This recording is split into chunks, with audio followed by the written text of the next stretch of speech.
Rally Barbados 2024 revved off under lights last night at the Bushy Park racetrack with just over 100 cars coming off the start line. Super Special Stages 1 through 3 was where the action was at, with the usual suspects signaling early command of the all-stage rally. Back out after last week's crash, the Jamaican Kyle Gregg and Barbadian Ori Hunt were hot on the pace, and with 7 minutes 17.61 seconds clocked, they ended the early stages in third.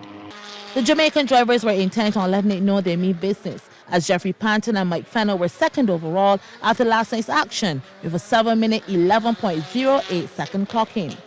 While the man who has most of the Bajan hopes resting on his shoulders, Stuart Maloney, dominated the track to come into today for 0.45 second lead on the rest of the field with a time of 7 minutes 10.63 seconds. I don't think today's rain stopped any of the action. The tents were up, the umbrellas were out, and the action continued as we set up shop outside Bushy Park on the Padmore Village stage for Super Stage 9.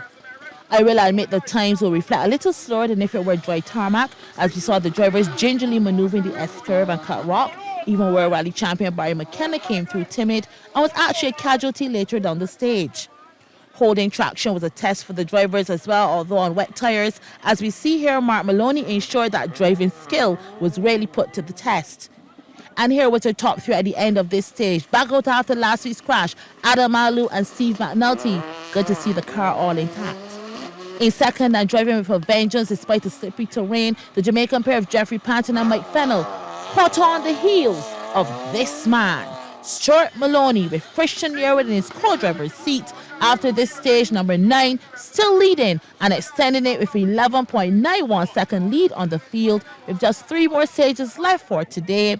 No rain could stop the action on day 1, as day 2 will head to the north tomorrow.